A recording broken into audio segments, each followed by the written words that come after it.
Welcome to the Dork Forest. Jackie and her pals will never bore us. Shameless confessions about our obsession will make us laugh and smile. So let's explore the Dork Forest and dork out for a while. Hi, Jackie Kashian here. You're listening to The Dork Forest. You know the websites, dorkforest.com, thedorkforest.com if you like a determiner. JackieKashian.com has everything. Both of my podcasts, all of the stand-up stuff, the new album, links to YouTube, Instagram, TikTok, all the things. But so, I think, does dorkforest.com, where you can look at old videos of different shows. Anyway, if you want to support the show, tell people about the show, review it on iTunes, thumbs it up on Pandora or Spotify, wherever you listen to podcasts. I appreciate that. You can donate. You can donate monthly. PayPal lets you do that. You can also do my Venmo if you like. It's at Jackie Kashian, absolutely everywhere. And my email address is jackie@jackiekashian.com, and that's what the PayPal is. The PayPal link is on jackiekashian.com and dorkforest.com. And go to any of them. Thanks for listening. There's merch. There's stand-up. There's tour guide. You know, you can find out where I'm touring. This is getting long, so let's get into the show. Hi, Jackie Kashian here. Full of rage. Usually not usual. Not normal in front of a dork forest, but I'm full of rage. How's it going out there? The Supreme Court has destroyed Roe, so we all need to step up and fight back. The good news is our friends at Abortion Action Front have a plan. July 17th, they're hosting an activist training day called Operation Save Abortion. AAF is gathering experts from every area of the abortion justice movement and live streaming a series of conversations that break down the many ways that you can help protect reproductive rights. Real things that you can do. So helping patients with travel needs, lobbying politicians, getting into good trouble out in the streets are just a few of the opportunities these amazing panelists will break down. Specifically, and bonus, they'll connect you with the organizations in your area doing this work. So gather your friends for a watch party and commit to being a defender of abortion access. Operation Save Abortion, July 17th. For all info and to register, hit up operationsaveabortion.com. It's online. Everybody can do this. We can all do this. July 17th. Get out there. operationsaveabortion.com. Hey, Jackie Kashian here. I'm in my garage. Who wants to see that closet door? Don't we want to see this version? Yeah, there we go. Hi. You're listening to The Dork Forest. You've chosen wisely. And let's do it. I am with Gianmarco Soresi. And yeah, perfect. Yeah, there we go. Soresi, got it. There's part of me wants to ethnic it up, really get into the Italian of it. And stand-up comic has a podcast called The Downside, which sounds like if you're ever sick of talking about what you love, go listen to The Downside because it's it's a great chance to bitch about shit, is what it sounds like. Is it really fun?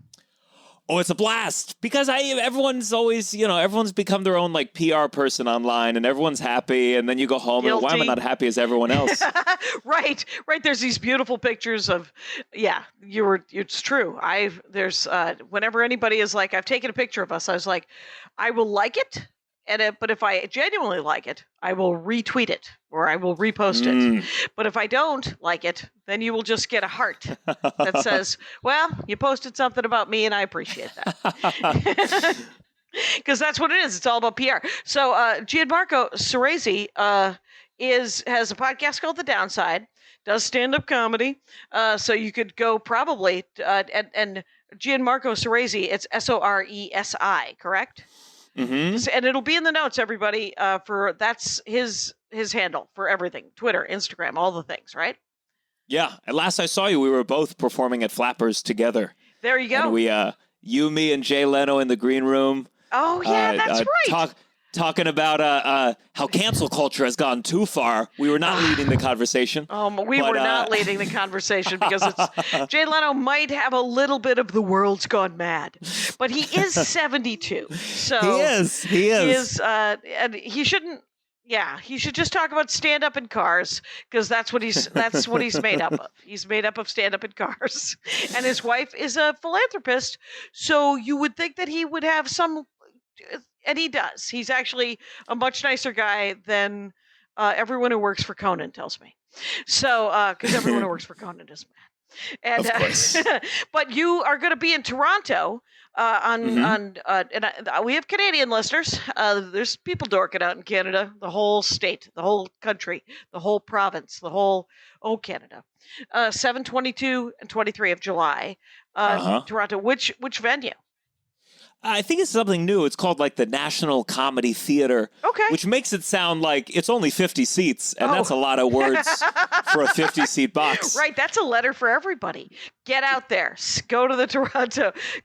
Just follow them. Look them up. If you live in Toronto, you can figure this out. We believe in you. Mm-hmm. And then you're doing like Irvine and Oxnard, the Improvs or Levities or Live Nations or whatever they are, right? Yeah. Those big rooms. The big rooms that you're like hoping to fill it.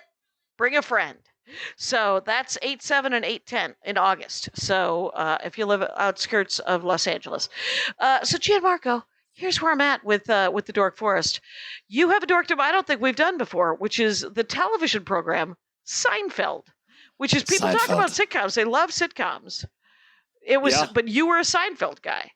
I was a Seinfeld guy. I have divorced parents, and like my father's not the Jewish one. My mom's Jewish, but my father and I would watch Seinfeld religiously. It was at least Thursdays almost is like what I remember. Religion. Was it like a Jewish religion? Seems unlikely. I think it's more like my father's depressed, and there's something when you're depressed, you become a little more Jewish. There's something about the complaining and the negativity and the narcissism. It just really resonated.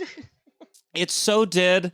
And my it was the most bonding I've had with my father, I would say. And I think I learned my sense of humor from Seinfeld. I think I wasn't raised very Jewish, and yet I have Jewish traits, and I sometimes think it's because of Seinfeld. Oh, really? You know what? It's a great introduction to some sort of secular Judaism that I think we all liked because the timing was there. I mean, historically, according to every book about the history of stand-up comedy, it was all Jews. Let me tell you something. There were some Jewish women.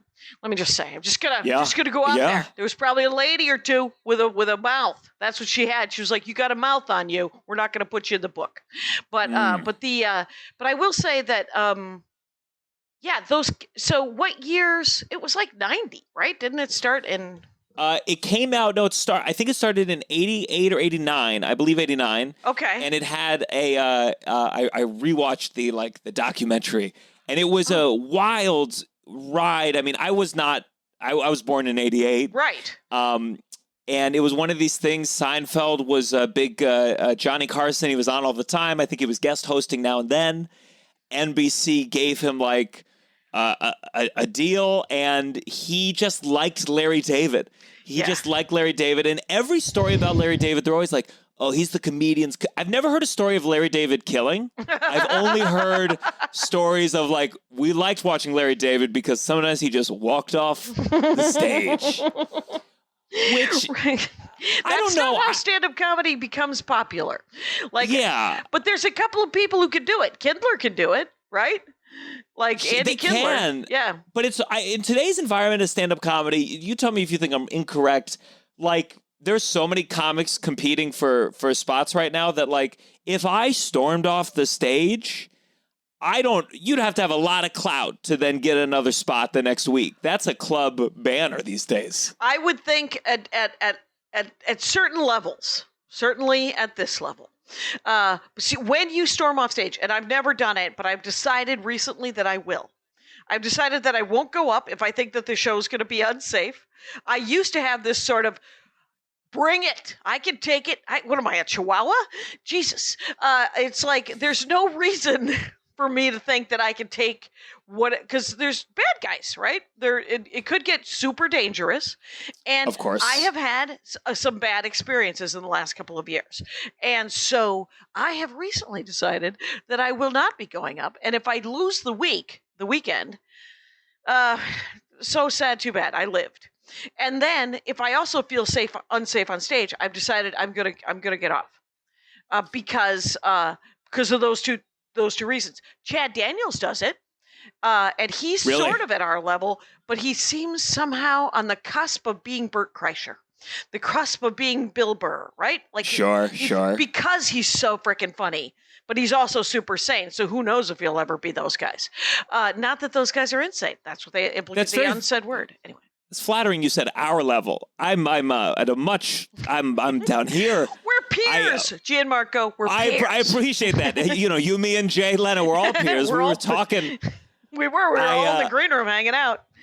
The only time I've seen a comic, I work a pretty rough club in New York called LOL. And there was a comic his name is Kenny Ortega. He passed away from COVID, sadly. Oh, shit. But he had been working this club for over a decade when it was called Ha. Went from Ha to LOL. I remember Ha. Yeah. And, I never played Ha. It's good for you. That's why we're different levels. And he was closing all the shows, and they dropped the checks on him. And he had worked his club for so long, and it's a mess. And when they start dropping the checks, he went off. He said, I don't do the check spot here. And let me tell you, maybe in some places it'd be like, come on, but this place, good for you. You got it. You got to take. You deserve it. Own the fact that you've been treading water for 10 years. You don't deserve the check spot. Exactly. Yeah. Exactly. Because the check spot in New York is very different than anywhere else I've ever played. It literally is mayhem. It was like that. You might as well say, hey, we're going to stick you in the middle of a playground, throw a bunch of balls in the air, and then say, do your set. You get 15. And you're like, no, I didn't want 15 here. Why don't you do it after? Or why don't you not make it into a parade? Sure. It's weird because on the road, when the checks drop on the road, it's not a madhouse. In New York, it seems that the fastest the servers are moving is just when they're going to do that one moment. Yeah. I'm like, let's do it in waves. We could do something. There's another way to go about this, but nope. Anyway, so it was interesting when Seinfeld, when I remember, actually that's right, because it was 88, because I saw him, I didn't see him. It was 1990. I wasn't paying for comedy. I've never paid. One time I paid to see the one-liner guy from Boston who's hilarious, whose name is escaping me, How old or young? Older. Or middle? Older. Like it is probably 60 right now, but he's the guy, right? He was the guy, Steve Wright. That's it, Stephen Wright. Wright. I paid for him one time because it had to be 1987, and I was like, I gotta see what 45 minutes of that looks like. And I'll tell you something, it wasn't all one-liners. Stephen Wright. Wow, interesting. Because it could not be sustained. Because people would lose their minds and decide to live their lives and go, I'll come back and he'll probably still be talking. So it was a little storytelling. There was a little more to it. It was great. He's a genius, obviously. But so when I'm going to eventually let you talk, Gianmarco. And I love hearing about Stephen Wright. That's great. But I will tell you this, is when Jerry Seinfeld played Minneapolis, I moved to Minneapolis in 1990. And so the show had been on for 2, maybe 3 seasons. It was doing good, but it hadn't blown up, right? Yeah. And so he was playing a decent sized theater. It was probably 800 to 1,000 people. And there were, I've told the story many times, Rangers, hear it again. So they're all the comics, all the young comics would hang out with the mogul of Minneapolis comedy at that time was a man named Scott Hanson. And Scott Hanson had 5 clubs in 1992 in Minneapolis. 5 clubs. And he was a button pusher extraordinaire. Just passed away a couple of years ago. I have a giant scar on my finger right here. It is because oh my God, he made me so mad. I punched a wall. So wow. Guess who's the bad guy? I'm not the hero of that story. So, but neither is he. Anyway, so there are no heroes in that story. But here's the scoop. He's a big guy. He weighs maybe 500-600 pounds. If I saw you punch a wall, I'd be telling that story on every podcast for the rest of my life. Right. And in 1993, when it happened, I bet you it was it was definitely, there would have been a reason to tell it because I had very little control over my entire life in 1993. They should do that instead of having comics sign the walls. That's so cliche. Every comic should punch a hole in the wall until the club falls down and it's time for a new one. New club. So anyway, Seinfeld goes up. He comes off stage. He's doing something what I think is the quintessential Seinfeld thing in the green room after the show. There's probably 4 or 5 male comics. I heard this from one of the dudes who was there. And if you hung out with Scott Hanson, the guy who owned the clubs in Minneapolis, you would always eat. So if you were broke, you would hang out with Scott, and you're like, every 20 to 40 minutes, there's going to be a pizza ordered or some fucking thing. I gotta, it was a way to save money. It was dumb. But, so they're all sitting around the green room, and Scott's trying to talk Jerry into going to do a set at one of his 5 clubs. And Jerry's like, no, I've already done stand-up. I'm done. But get this. Jerry Seinfeld is sitting in the green room with Scott and all these comics, sewing a button on his shirt. Can't you picture it? It's like an episode of the Seinfeld. And so he goes, I've already performed. I don't want to. And so they're talking, and Scott finally goes, well, do you want to go get something to eat? And while he's sewing, Seinfeld goes, Scott, you've eaten. And, yeah, which is brutal and not nice. But very Seinfeld, because that's the thing about Seinfeld is it wasn't particularly nice. That show. Yeah, oh no, well, that's what I love about it. I like mean comedy. I did improv, and the teacher always said, Gianmarco, be nice. Oh, like it was like I'd follow the rules. I'd say yes but it was like, yes and you suck. and the teacher was like, that's not cool. That's how I knew I needed to be a stand-up because I just solo work. Yeah. So I like that meanness. I don't know. I think the thesis of everything I do is just like, yeah, everyone's bad. Okay. And Seinfeld, they I think it was Larry or Jerry where they were like, no sentiment, no sentimentality ever. There's not a moment in that show. And that's why the finale didn't fully work, in my opinion, because there is no conclusiveness. Right. There's no repercussions. You can't bring it to a head because there was no momentum. You just should have gone out with a good episode. That's it. Right. They're just like, I'll see you tomorrow. And sort of the Sopranos, where they're sitting at that diner, and then it just fades to black, and you're like, oh, they continue to live their lives. Lady and the Tiger. I could see someone killing George. I could totally see someone killing George. Right. It doesn't have to be a gunshot. Yeah. It was interesting about the guy who played George, who has a name. Jason Alexander. There, thank you very much, Jason Alexander. I believe I saw an interview with him once where he said, I don't understand how people relate to these characters. They're monsters. My character is the biggest asshole in the world. Why would you relate to this guy?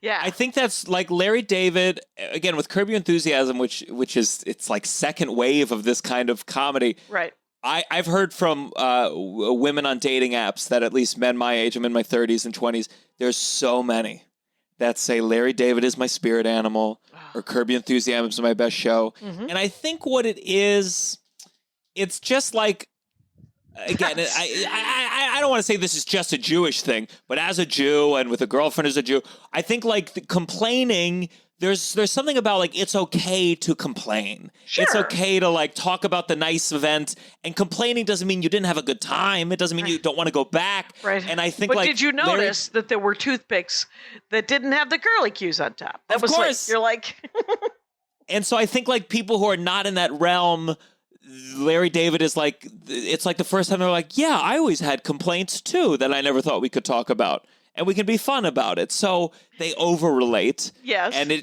they're like, okay, well, I can be an asshole now. And it's like, well, no, this is exaggerated. Right. That's the part they miss. Right. And it makes me glad I'm not on the dating app. Though I will say, when I was dating, it was 2000. In 2000, and the joy that was there. I have a friend who once said to me, there are people who like Friends, and there are people who like Seinfeld. And I have recently had people in their 20s and 30s say, Friends is also super mean. It is also super self-absorbed and full of jackasses. And but I loved Friends. I think I loved it because it was a little less mean and it was couched in some sentiment. But they weren't particularly any nicer. Yeah, I just think the sentiment, I don't know. I especially now these days. This was always my complaint with Parks and Recreation, where every 2 episodes, like, friendship's really important, right? And I was like, what the fuck are you talking about? You don't like anime? Is that what I'm hearing? You don't like? I grew up in anime, but I like the cynical anime. Right. That was my other dork thought. So no was Dragon anime. Ball Z, no.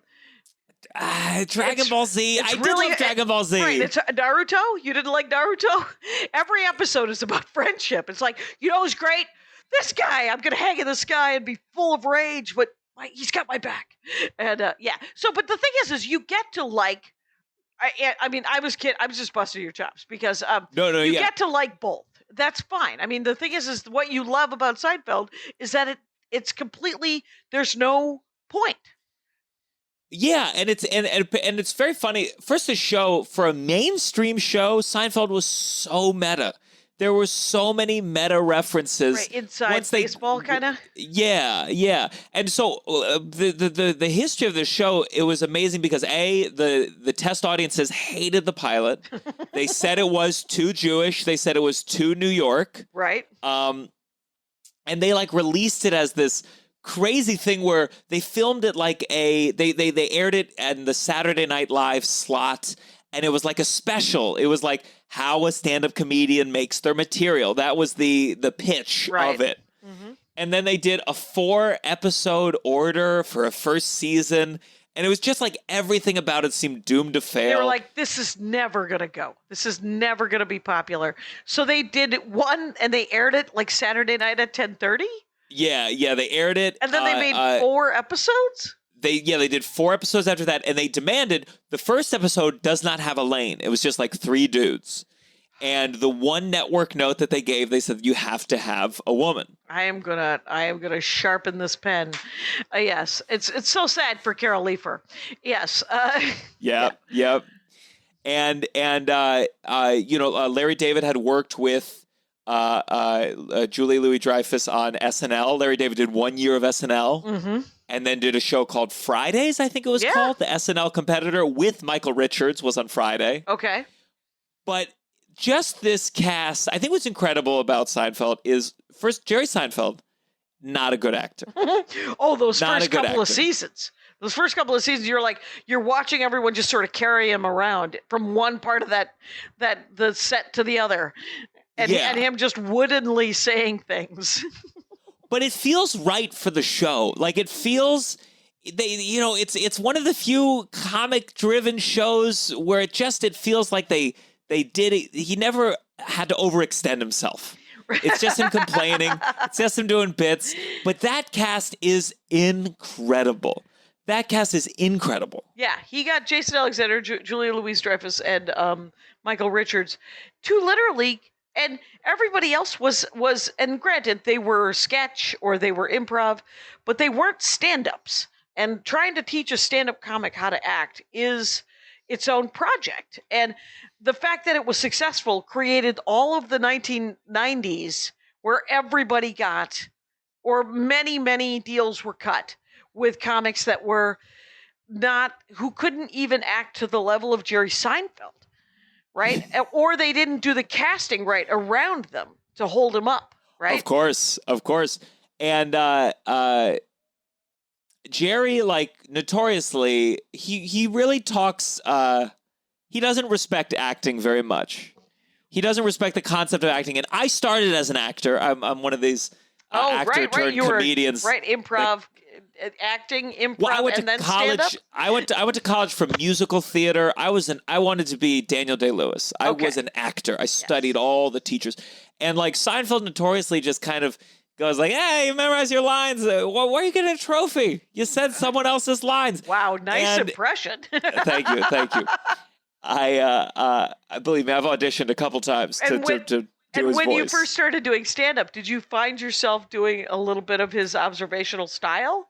I think a little. I think I more like sounded too much like Mulaney, but Mulaney definitely feels like of the trajectory of Seinfeld, like in terms of that kind of voice. And you have to find your own voice eventually anyway, so you're going to sound like somebody. Yeah, I think that's the thing about Seinfeld is just like he was so part of it feels hacky now, that idea of like, what's the deal with, but he really crystallized some version of that. It's hacky because it's been hacked. I mean, there was him and a handful of guys were doing that super observational version, and it was set up punch, and he was in that era when it was you were supposed to get something like a laugh every second and a half, and there was this, like, in 60 seconds, in every minute, you were supposed to get something like 30 laughs, and you're like, Wild. well, you're out of your goddamn mind. But it was because that was his thing. But I remember the first time I saw, and I didn't even see it, I heard Richard Pryor, a Richard Pryor album. And we're talking 15 years ago. I never listened to stand-up. So I'm listening to this thing, and I was like, oh, I see where everything else came from, right? I mean, there's so many guys who came from that place and then made it their own, obviously, right? Like Bernie Mac and all of the kings of comedy. They're all doing some version of Richard Pryor, and until they had their own voice. But Richard Pryor, like, opened the door. And much like Seinfeld, opened the door to talking about the mundane and making it really funny and personalizing it. Yeah.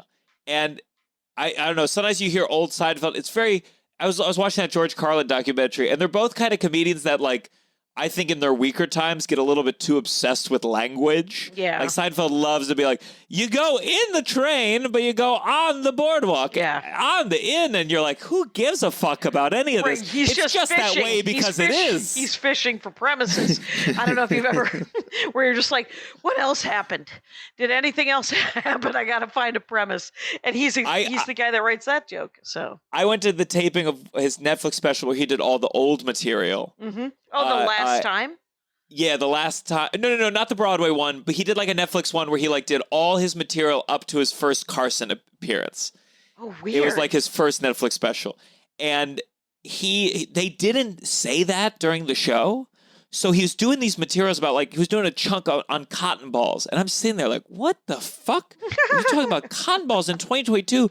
And then he did some bit about his parents moving to Florida. And I was like, your parents are dead. Right. Oh, this is all old material. Okay, yeah, they great, might have great. want to let people in on that. That's nuts.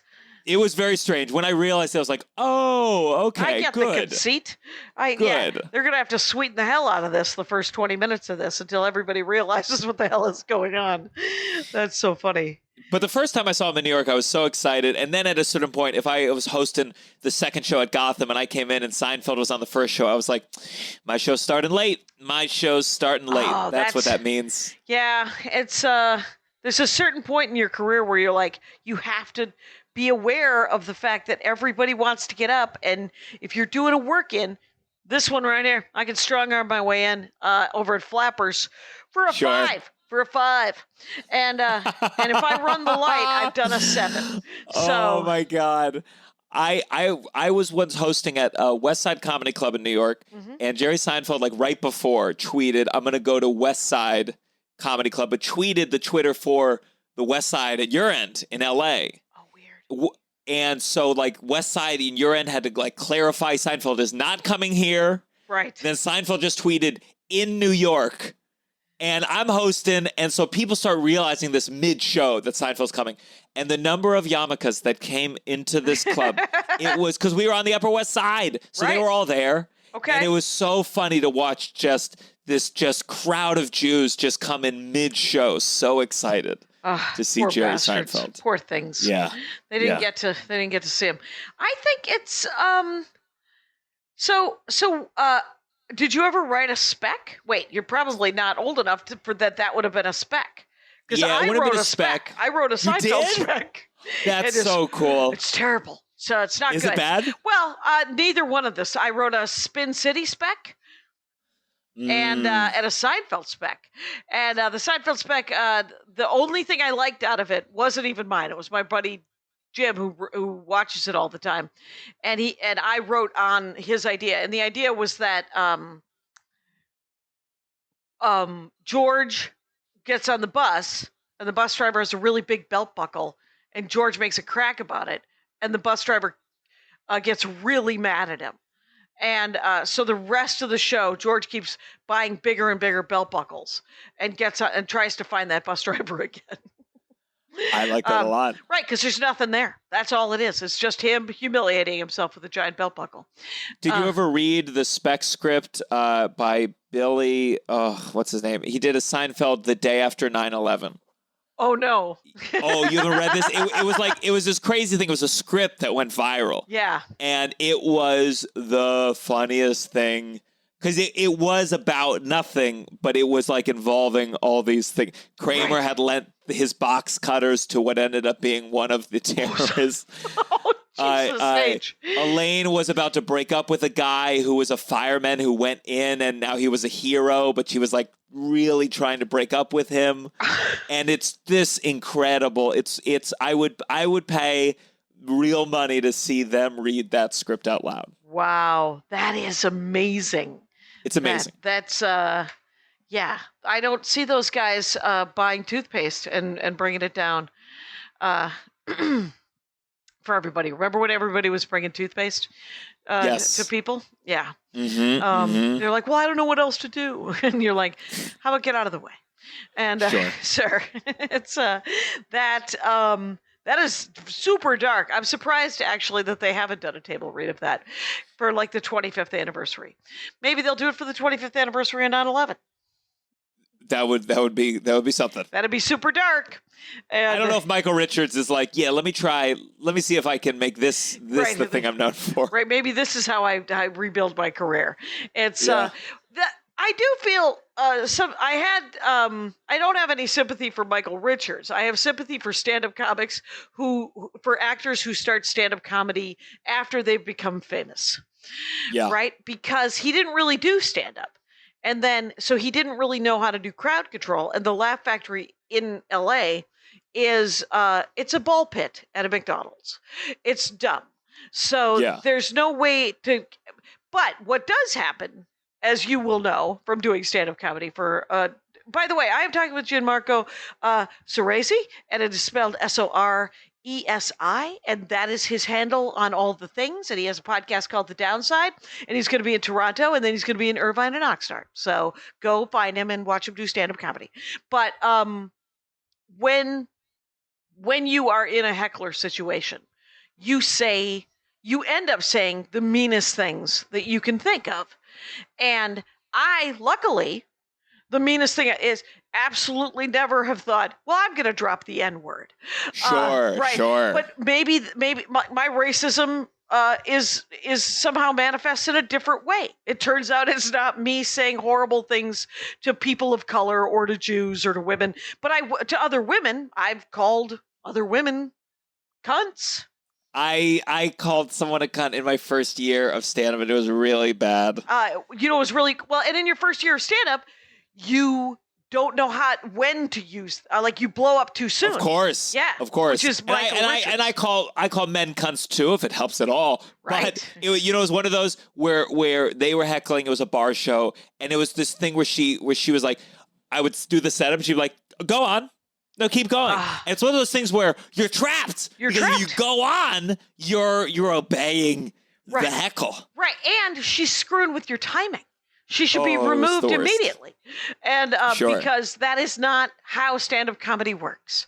We don't need a cheerleader in the middle of the setup, please. And so you have to stop and go, if you want to hear this joke, for real, and I assume that you do not, you have to be all super. Maria Bamford had one of the greatest heckler lines. She was like, I see that you want to be in this show. I'm going to cast you in the show. You are now going to be playing the mute girl and action. Oh my God, that's amazing. And so it is a delight to work with Maria Bamford. So, but the thing is when, like, in my early days, I would blow up too soon, and I would go too dark too quickly. Yes, Jackie, we heard the punch the wall story. We know that you blew up too soon. Right, there was trouble, and sadly, that was easily 6 years in. So that should have been. I feel that all the time. Like, there's nothing, to me, my theory has always been, like, there's nothing funny about real anger, like impotent anger. So, like, sometimes I'll tell an audience member, be like, shut the fuck up, and it's funny. Yep. And then there's something that changes in my tone. Yep. I go, shut the fuck up. Yep. And it's like, boom, the audience goes, whoa. Yes. This is not fun. Right. It's what I call the 4 levels of heckler. The first heckler you try to ignore. And then the second one, you're like, hey, whisper fucks. What are you, under a helicopter or whatever, right? You jokingly tell them to shut the fuck up. Third one, you jokingly attack them.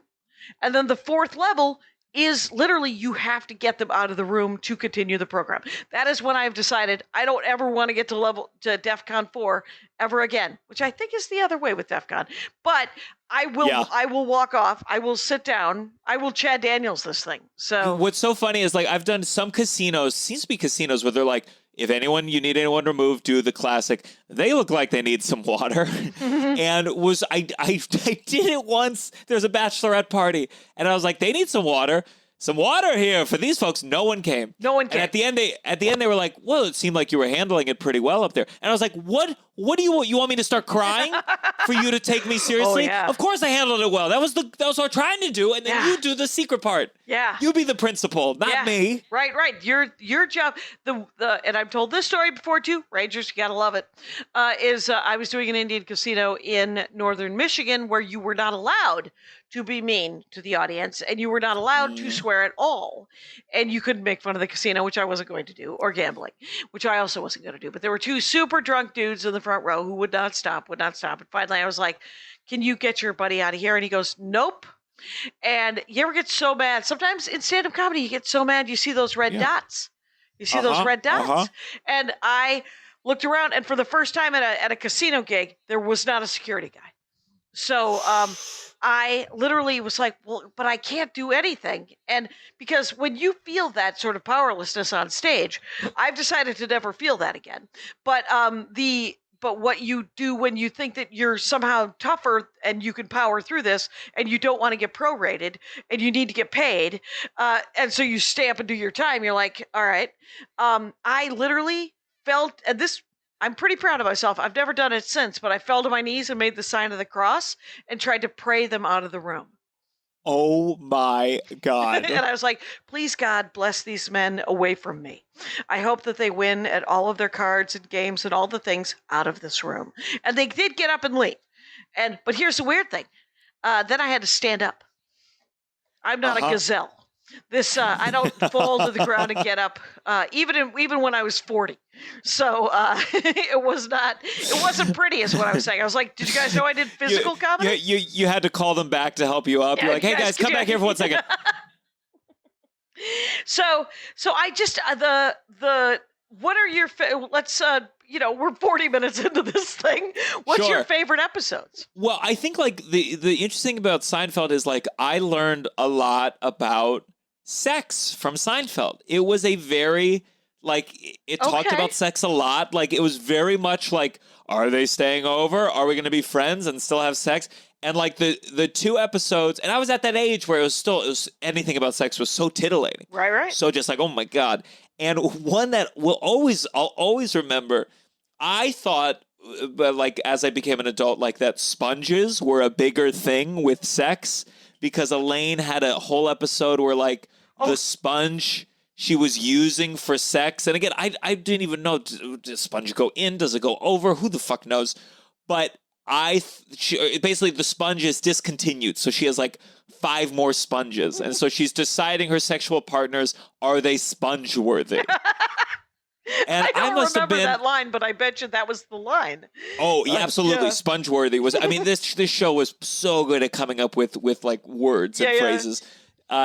And so like that's how I learned about like, right. I guess that you had to be worthy. Yeah. About contraceptive, about like, you gotta be worth it. Right. Right. And so like there was a lot of worth it, whether or not people were worth it socially, whether they were worth it sexually, whether they were, and was George got engaged to some woman who was very wealthy. What was her name? Susie? Was it Susie? Susan, maybe? Susan.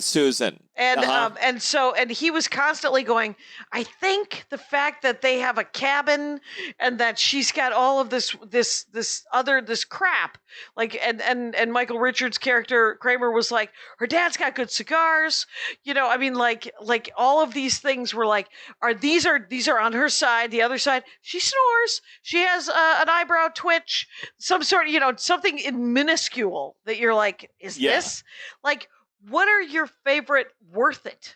Like, one was kind of the inverse of it, was Seinfeld deciding to break up with someone because he had like a voice that he liked to do where he went, hello. Oh, and he thought it was very funny. And this woman was like, the voice has got to stop. You got to pick, is it me or the voice? And then they had this whole montage of like Seinfeld at the beach, like just contemplating like what was worth it, this relationship or this new funny voice. And she comes in one day and she's like, so have you chosen? And he turned to her and said, hello. And she storms out. And it was it was an amazingly petty show. Petty show. It was super petty. But there were scenes in it that are iconic, that people still reference, and he's dating a woman. I have been in this situation. I'm very bad with names. Terrible with names. So embarrassing. Didn't remember we met at Flappers until you told me. And then I was like, I remember was that ready. guy. Yeah. You remember Jay, though. That's convenient. But so very 50 years of him staring at me. But there was an episode where Jerry's dating someone and he does not know her name. And she says, well, people made fun of me because it rhymes with a part of the female anatomy. Right. And so they're going crazy. And she eventually confronts him. The worst question you want, what's my name?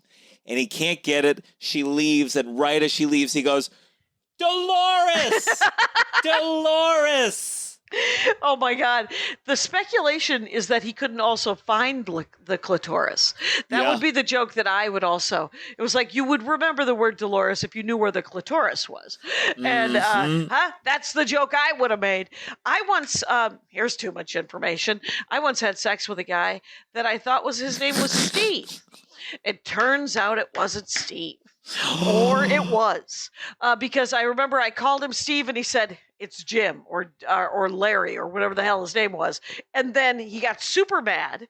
And really? And I saw him like a week later at a bar in college. It was just college sex. It wasn't the end of the world. And and he wasn't. It was a weird. The whole experience was not entirely positive. We were on the floor of the laundry room. Anyway, I was a classy dame, is what I'm going to say to you, Gianmarco. Yeah. I don't know if you know this about me. When I used to drink, I was a lady. Anyway, so so I ran into him and I remembered his name when I saw him and I was like, but I called him the wrong name. Speaking of live action pettiness. And so he was very mad. Anyway, but he was. That's crazy to be mad. You met that. Did you meet that night? That night. There wasn't a long courtship period? There was no courtship. There was little to no courtship. There was a condom. That's what I do distinctly remember at all times. At all times. I come from a very fertile people. So, and I didn't want any part of it. So, so it's hard to Dolores. I do remember that episode. I remember the episode where they didn't want to masturbate. It's the bet, or I think it's called the bet, or the competition. It's one of the most. Yeah. It's one of the most famous episodes, I think. One of the most famous, and just again, it's like, a lot with sex. My general theory is like it's better to like talk about these things early, and I just feel like at an early age, I was like, oh, okay, that was an episode of everyone does it. Right. Like, I think that's a thing people learn sometimes later in life, where it's like, everyone. And like, Elaine being a part of it felt, I'm sure there could be a better feminist message in the grand scheme. But like, in terms of talking about it, it genuinely, I think it changed a lot of people's minds because nobody really did talk about it. It was sort of like when Bill Hicks first started doing material about porn. Nobody else was doing material about porn, and then nobody can stop. Actually, at this time, currently, nobody can stop doing material about porn. It's got a little world gone bad. Yeah. But I will say that Bill Hicks, when he initially talked about porn, he would say he did that sort of line that we've all done since then, which is, "Oh, I'm the only one." Yeah. And it really opened the door for and if you can admit, that's one of the great things about sitcoms is that when, like, Will and Grace, I will tell you that Will and Grace did more for gay rights than on any number of things. But if you try to watch Will and Grace right now, you're going to want to cut yourself. Yeah. Because it doesn't feel super even liberal. It feels hard. You're just like, no, I know what you're trying to do. And at the time, they were trying to do so. They were making him into a person, who would happen to be gay. And that's the thing with, like, Elaine as, like, a character. And this could be because they couldn't write outside of themselves, but, like, Elaine is just as shitty as the rest of them. She's a monster. She is just as, like, I'll break up with the guy, I'll fuck the guy. It's just like she deals with it in no different way. Yeah. They're human. They're all superhuman. Yes. And that's what I love about it. That is pretty great. It is, I don't know. Yeah, I think that her character on that thing was, because they didn't want to make Carol Ann Leifer was who it was based on, I believe, right? Carol Leifer? I think so, yeah. But they didn't want to make it two comedians. And so I forget what Elaine did for a job. Elaine, she did a lot of different things, but ultimately she worked in, like, fashion, but, like, more of an assistant. She worked for John O'Hurley. She was, like, his assistant and helped him with things. So it was this loose kind of fashion, but not, like, in the artistic element of it. Okay. What did, like, I know that George worked for the baseball team for a hot minute, and then what did George do? Like, George then got the estate, and then he didn't. George was unemployed. Of all the people, George was unemployed. Almost always unemployed. Yeah. And then Michael Richards, he was always running some scam, right? Always some scam. Did you like the Paul Reiser spinoff of that show? Did you know that the Helen Hunt Paul Reiser TV show and Friends are in the same universe as Seinfeld? No. Yes. Oh my God. Oh yeah. Wow. I might have just blown your mind. Yeah, because Paul Reiser's Michael Richards is in Paul Reiser's old apartment. Oh. He is subletting. Fascinating. Yes. And Phoebe's sister was a waitress at a place where Seinfeld and everybody went to. I like that a lot. Yeah. So they were all in the same mythical New York where nobody's black. And all three of those, there's absolutely no people of color. That is something to remember. Seinfeld was pretty bad. Pretty bad. I remember when Aisha Tyler was on Friends, and then she did the Dork Forest, and I said, "You were on Friends, right?" And she was like, "Jackie, that was 12 years ago. I have a career. I have a whole career. It's going well. I don't know if you know that." And I was like, I don't. I know that you're very funny. Your stand-up is great. And she was like, let's keep talking about video games. And that episode was actually a great episode of the Dork Forest if you ever want to go back into the archives, the long boxes. But what's another favorite? I mean, Soup Nazi is the most classic. What I love about Soup Nazi is they open up a brand of stores. I mean, think about how are TV shows ever going to be successful to this degree where you open a chain based on a fictional store? Oh, spun off. Yes. Really? But what I love about it is that, there's several. You can buy it online. What's it called? This is the funny thing. Well, there you go. It's called Soup Man. The Soup Man. Okay. And it's very funny because it's his picture on the thing and the actor, I think, and it's like, it's not the Soup Man. It's the Soup Nazi. Right. It's a Soup Man. What the fuck is that? But you can't. You can't call it the Soup Nazi. That's never going to franchise. Wow. I remember that. I know that there's a Bubba Gump that came out of Forrest Gump. That's true. Bubba Gump's is a brutally bad restaurant. It's a terrible restaurant that came out of a really, really horrible movie. I've never enjoyed the idea that they made that movie where they celebrated someone so dumb. Anyway, guess what? I could see that as a series, going to every fictional restaurant from things. Right. Yeah, you're just like, oh, are we going to get to go to the Circle Q and Ms. Marvel? Anyway, yeah. So there was a lot of food-related ones, weren't there? There was a lot. There was a great one was a yogurt shop that opened up that said they were fat-free, but then everyone started putting on weight. And it was because Kramer was the one who was like, yeah, you're getting fat. Like Kramer just told the truth. Yeah. And they were shocked. And then they did like a science test to see if it was if there was, fat in the thing. And Newman got really upset. And they had the famous episode called it was the Chinese restaurant where they were just waiting for a table. And apparently the network was like, what the fuck is this? They just wait for the table the whole episode. They thought it was like, the way it sounds like is they were constantly like, are you just being an asshole to us? Like, I don't understand. We gave you a show and right. Are you just being a jerk? And it ended up being so good. Right. Like literally it was, and then wasn't there a meta episode about the fact that the show wasn't about anything? Well, there was a whole season where Jerry gets a deal to pitch to NBC, and they say the show is about nothing.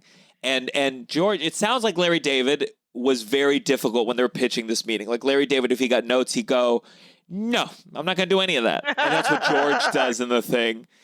And they do a whole season where they cast it. I want to watch Seinfeld with you, Gianmarco. I don't want to watch it alone. I think that sounds sad, but to watch it with others, I think might be the way to go. My brothers love it. And then Curb Your Enthusiasm did truly the greatest reunion where they did a whole season of Curb Your Enthusiasm where they bring back, they're going to do a season. And so it's about him cajoling all the four of them to do the show again. Okay. And honestly, for Michael Richards, probably the only way that this meta version were they able to like sort of address this thing that felt insurmountable to really come back from. Yeah, it's really hard when you've made such a huge error of how to apologize and how to not seem insincere because you still want to work. But also one of the greatest, I mean, I think about it all the time. Jerry Seinfeld, it's Michael Richards is apologizing on, I believe, David Letterman. And Jerry Seinfeld's there and Michael Richards is on the TV screen. He's like live streaming into it. And he comes out there and the audience can't stop laughing. And Jerry Seinfeld goes in a rare moment of just like kind of anger. He goes, it's not funny. Yeah. And it's just one of those like a Twilight Zone type thing. This comedian cannot be taken seriously to apologize. Yeah. Which is sort of the Dice Clay where everyone's like, well, he filled Madison Square Garden with assholes. Yeah. Because he was doing a character that was an asshole. And all of a sudden his fan base turns out was made up of people who thought he was serious. And you're like, well, it's the only punishment you get for portraying an asshole is that your fan base becomes jackasses. And so like my fan base, are you kidding? Angels, you Rangers are. You're all just a beautiful bunch of people. But so okay, there was a Bobka. There was a Bobka. The Bobka. That was a food one. I'm kind of interested in the food ones. What is a Bobka just a pastry? Or is it a bread? Well, as a Jew, I know every single one of these things. It's like a hearty bread. You can get Bobka. Like my girlfriend and I made a Bobka that was like more savory, and there was like pistachio and peppery things, but it can be very dessert based. Okay, but it's just like it's a thick loaf. It's different than challah, though, right? It's not. Yes, no. Challah is just it's just a bread. Just and the challah bread, incredible, fluffy. It's light. Babka is like it could be an entree you want to eat almost. with a nice soup. Maybe, or just as this, you're having a nice meal, you're going to rip off, you're going to enjoy a challah. But babka, that could be like, that's a special bread that's either sweet or savory that someone has brought. And a chocolate babka is, of course, the gold standard of babka. God knows. Amazing. It's the best. It must be.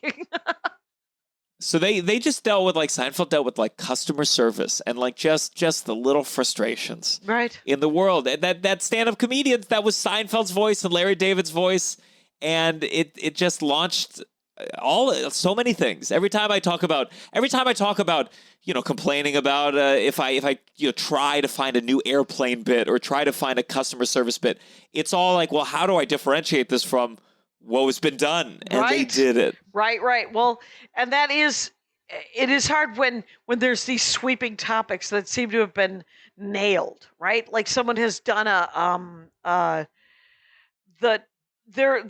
classic example is colorization.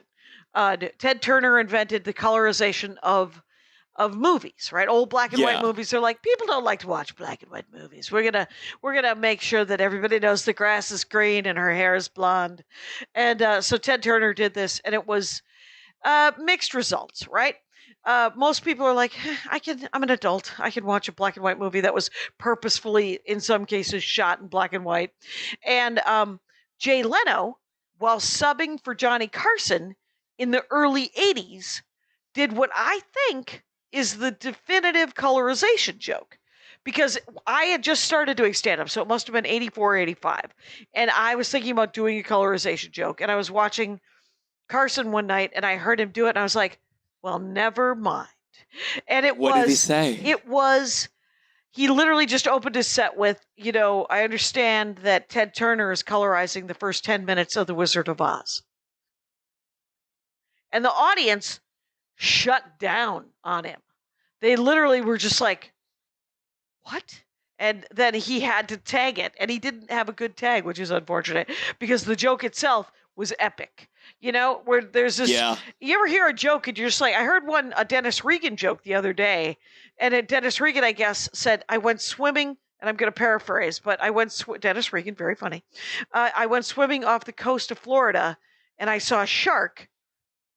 There's no music. And you're like, oh my God, that's the perfect shark joke. Yeah.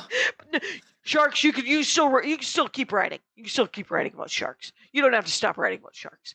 But Seinfeld must, if you want to do observational comedy. Sure. And did they always show his stand-up at the end of it? They explored different things at different times, but they would always kind of open with it, end with it, and I think I heard later as like the show went on, he kind of like ran out of like stand-up. And sometimes it was relevant, and sometimes it was like, this is just a random bit that has nothing to do. It turns out he does stand-up.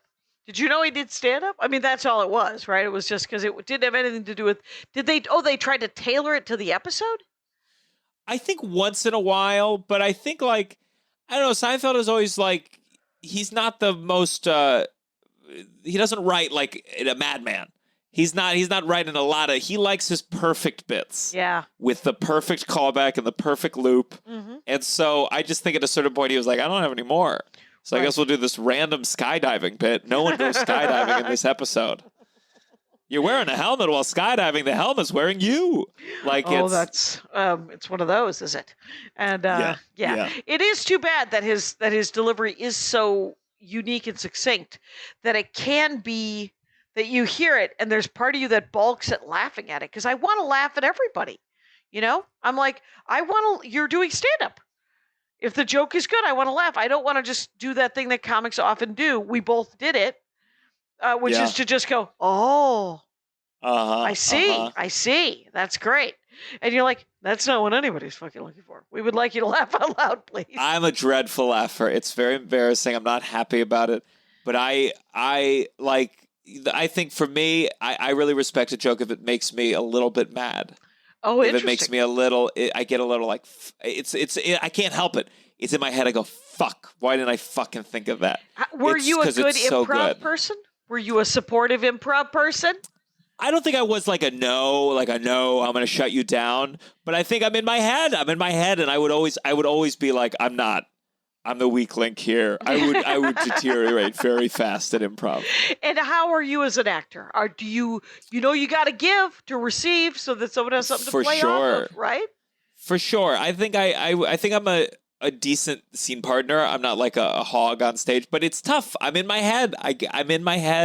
I'm These observing are all myself. things to I'm work questioning on. my things. You want to be the I great know. actor. You want to be the great actor. We all have to figure out how to get it. I remember I was on a panel once with improv people, and they organically knew how not to hog because they'd been worked in teams for a dozen Sure. years, right? And so the third time I interrupted somebody to riff, I literally we each had a mic. I would say something, I would put it on my lap and take my hand away. Because in an effort to let others have the panel, right? That can be nice, but if you're with a group of comics, like sometimes you gotta be like, if you do that, you will not speak. Right. Oh, if I'm with stand-ups, you're just like, oh no, you're going to bust my chops. I have to bust yours back immediately. Otherwise, I am considered less than. Anyway, by the way, it's been an hour, my friend. You have barely scratched the surface of any of your other dorkdoms, but we did get to a pretty in-depth discussion of Seinfeld and what. So there's a documentary about the show. Documentary. I mean, Curb Your Enthusiasm, the season where he brings back Seinfeld is a like you learn a lot about it. Okay. And it's just like it's amazing because Seinfeld is, again, they said it was too New York, too Jewish, but this show got so specific into human nature that whenever it just switched from Hulu to Netflix for $500 million or whatever, and it's just like it's pretty amazing when comedy gets so specific and so. This has always been my theory with comedy because mine's very first person and narcissistic and navel gazing. It's like if you can get so deep in yourself, you can ultimately create something that connects universally. And like Seinfeld did that. Yeah. I mean, it does feel like a very Jewish show, and for it to somehow connect to all corners of the world, it's amazing. It's incredible. It's nice to be able to sort of see that sort of representation and then see that it affects everyone, Yeah. It's sort of like when you when I talk to somebody who's Latina and they're like, they finally made Coco, and you're like, and everyone loved it. Everyone loved it. And you're like, yeah, because in the end, representation matters and we all want to feel like we matter. And the best way to do that is to go, oh, that's my family. That's how we talk, and you like it too. I am human, and that is a nice thing. That's awesome. Gianmarco, thank you so much for coming on the Dork Forest. Thank you. What it's at your name? Why don't you say it? It's at Gianmarco Soresi. Gianmarco. It's not Gian. I want to Italian it. It's Gianmarco Soresi.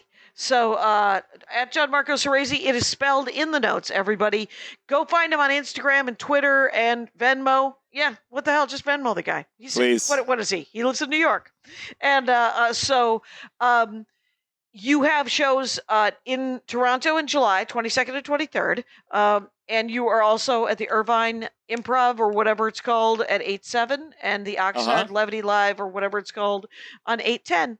And you have a podcast called The Downside. The Downside. Thank you so much for doing the show. Thank you for having me. And Rangers, you know the rules out there. Take care of each other. Liz Winstead here, co-creator of The Daily Show and co-host of the Feminist Buzzkills Live Pod.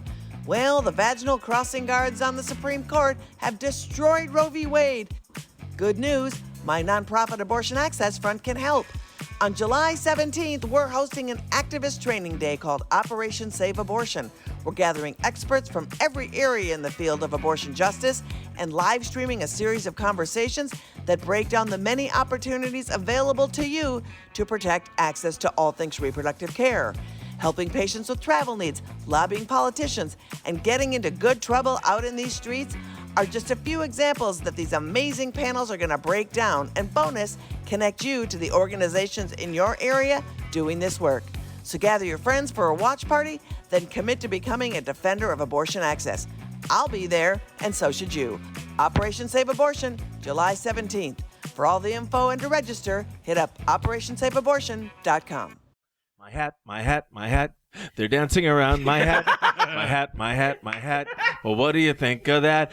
If it looks like a Mexican hat dance and it sounds like a Mexican hat dance, it's most likely a Mexican hat dance. So take off your hat and let's dance. Yay! Oh my God. Why don't we just call that as the end of the show?